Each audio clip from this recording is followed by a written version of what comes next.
Hello, welcome back to the White Pew podcast. It is Sunday, 26th of June 2022.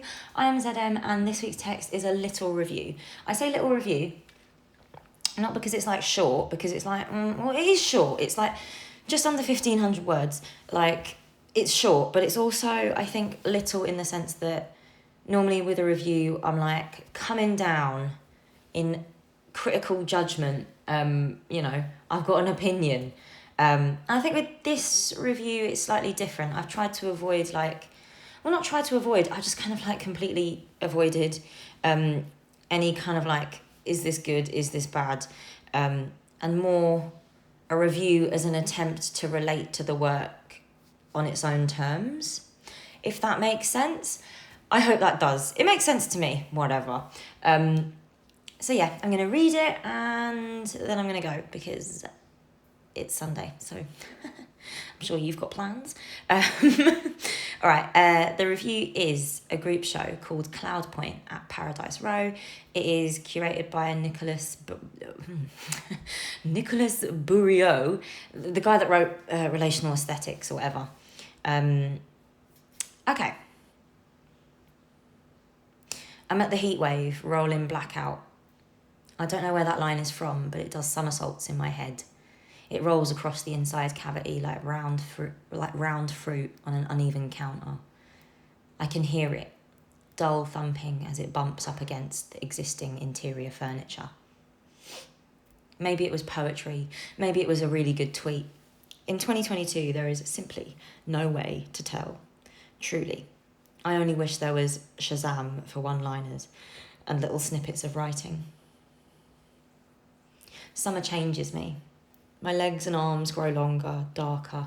The inside of my mouth is bitten red raw and it stings when I have my breakfast, acid hum of frozen berries. But it's okay because I am part suspended in an antihistamine haze from sunup to sunset. I want different things. Freezer cold lemon and lime Calippo, silly colours, Rubicon lychee and orange Fanta. Lip balm, mood rings. I want to sweat in direct sunlight with the world's tiniest, tiny, cute crumbs, zoot, and a paperback. And if I have to look at art, I don't want to think about it.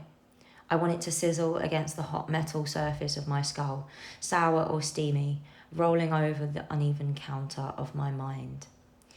I only want juicy fruit gum and art that makes my brain go pop. Maybe it's because I have squoze every last drop there is to squeeze out of my pan-fried brain.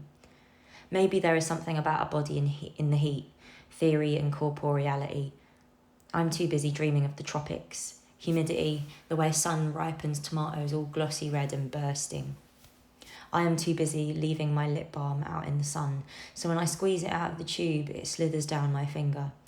A solid lump, slick with its own oil and glitter and fragrance, all separated and congealed in a mess. So I will tell you about this show like it is fiction. Brain goes pop, legs out in the sun, body in the shade. The cloud point is a temperature at which a liquid separates. It either becomes two separate liquids or the liquid develops a suspended solid. Like cold oil, it gets cloudy, doesn't it? Little waxy drops all cloudy in the murky depths of the bottle.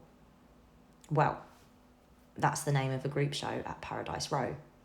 Cloud Point. It's curated by Nicolas Bourriaud. I hope I'm saying that right.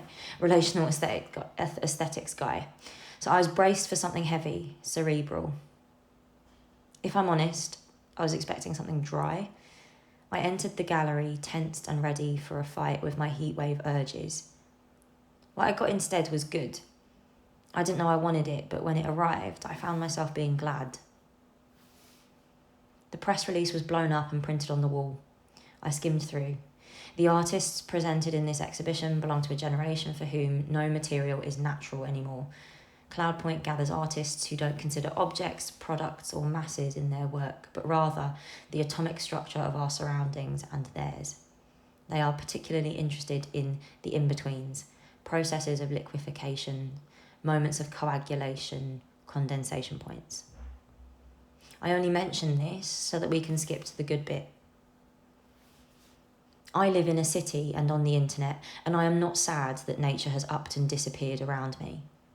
I don't know where it went, spirited away, and now I live life like I'm in the transparent plastic bubble of my Air Max 90s. I have little acrylic claws glued to the ends of my nails, and as I type this, they go click, click, click. They're painted in acid bright colours, silver glitter on transparent plastic. When I sit outside in the sun, I smoke a little disposable vape in synthetic sweet flavours. Lychee ice, grape, mojito, cherry Garcia. They don't taste like the real thing. They're not meant to. Halfway through my long runs, I squeeze a pouch of energy gel straight into my mouth. The gel is always warm from my pocket, vacuum sealed in a skin-tight death grip against my outer thigh. The heat of my own body is organic enough for me. I want the chemicals. I always have. I like the cyborg smoothness of silicone primers, E-numbers, chemical sunscreen. I have a sunset lamp, so I don't even have to wait for golden hour to come around. How can I want what I have never known?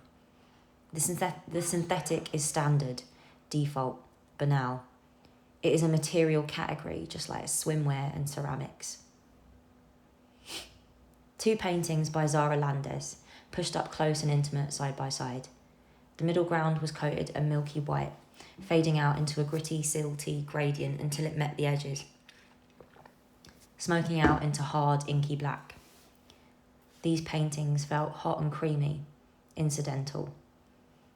Next to them, Pamela Rosenkranz's An Amazon lactic sauce, a rectangular mirror swept blurry by a wash of something. It looked like translucent shower gel. You know the kind, when you pour some out into your hand and it's got a cloudy texture, sticky and slippy jelly between your fingers as you press and rub into your skin. I love cheap shower gel. It does a number on my skin, but it's always worth it for the experience of colour and smell, synthetic and plastic, sickly sweet or aggressive. I like the kind that comes in transparent tubes, original source or the Lynx ones in slush puppy colours. Maybe it's also herbal essences, Carex hand wash, the aesthetic and experiential quality of gels, the way they beg to be touched. But apparently it wasn't shower gel at all, despite how wet and watery drippy it looked. I wasn't disappointed, only impressed and swept away by my blurred reflection, enthralled by the thin skin I was looking at. The back wall of the gallery was painted a pale baby blue. There was a silver metal grid fence in front of it, so the blue disappeared into the cavern of itself. In front of the grid fence, a silver arm reaching up and out across the wall, like those floor lamps on made.com that arch in a graceful swoosh, except it had little knuckle joints that made it look like trendy, Scandi medical equipment. On the end of its arching arm, a perfect disc of brilliant orange glass. There were fat ripples where you could see the thickness changing, where you could see the shape it took on as it was poured out. It was held by 3 pointy sharp metal fingers. The glass glistened in the light, not from the afternoon sun, but the overhead spotlights mounted on a track. It cast an orange shadow that had watery orange waves. The light puckered and creased against the baby blue wall. I was told that there was a component missing from the sculpture. The artists, Pakui Hardware, were interested in sci-fi medical horror, the idea that robots might supplant humans as caregivers. There was meant to be a bodily shape, draped in taupey nude gauze fabric. The orange disc was meant to be a hovering medical instrument, the body pliant and waiting beneath. But as I stared at the orange disc, I didn't care about the missing piece. I liked the work better this way.